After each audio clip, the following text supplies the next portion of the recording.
Welcome back. YS Vivekananda Reddy హత్యకు అవినాష్ రెడ్డి కుటుంబ సభ్యులే కారణమని జమ్మలమడుగు ఎమ్మెల్యే ఆదినారాయణ రెడ్డి ఆరోపించారు. తనను చంద్రబాబు, బీటెక్ రవి, వివేకాను హత్య చేశారని అవినాష్ రెడ్డి ఆరోపించడం తగదని అన్నారు.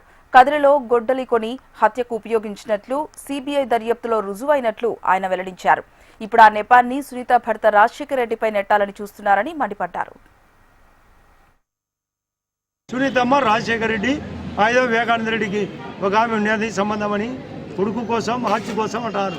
ఆ రోజు అదే రాజశేఖర రెడ్డిని సునీత భర్తను పక్కన పెట్టుకొని ఇదే జగన్మోహన్ రెడ్డి వాంటెడ్గా లేటుగా వచ్చి అంత కుట్రంతా వాళ్ళదే, స్పాట్ పెట్టేది వాళ్ళే, స్పాట్లో ఉండేది వాళ్ళే, మోసం చేసేది వాళ్ళే.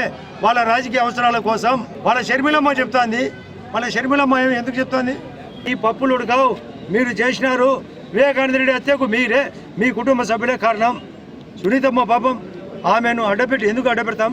షర్మిలమ్మ మీ కుటుంబ సభ్యురాలు పోటీ చేసినారు, మాట్లాడుతున్నారు. సొంత చెల్లెళ్ళు ఈరోజు కూడా నేను పత్రికలు చదివిన కోర్టుకు పోయినది ఆమె వైఎస్ విజయమ్మ కూడా ఆస్తుల కోసం, మీ ఆస్తుల కోసం, మీ అవసరాల కోసం, మీ యొక్క వ్యక్తిగతాల కోసం వివేకానంద రెడ్డిని చంపించినది 100%. వైఎస్ జగన్మోహన్ రెడ్డికి తెలియకుండా జరగలేదు. అపూర్వ జంట వాళ్ళు ఒక అర్జున్ అనే సినిమాలో ఏ పని చేసినా ఒక జంట, నీచమైన జంట. ఈ నీచమైన జంటకు తెలియకుండా ఏ జరిగినదు 100% వాళ్ళే కారణం.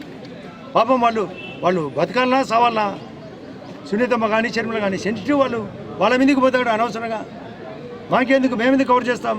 వాళ్ళ కుటుంబ సభ్యురాలు వాళ్ళు. కాబట్టి దీన్ని దృష్టిలో పెట్టుకొని అవినాష్ రెడ్డి తప్పు ఒప్పుకొని వాళ్ళకు క్షమాపణ కోరాల. అమ్మ మేము చేసిన తప్పు, మేము ముద్దాలుగా పోతామని. ఆ రోజు బెయిల్కు యాంటిసిపేటరీ బెయిల్ వచ్చేంత వరకు కర్నూలు ఎంత గొడవ చేశారో ఇదే జమ్మలమడుగు వాళ్ళు పోయి అక్కడ రోత చేసి పెట్టారు.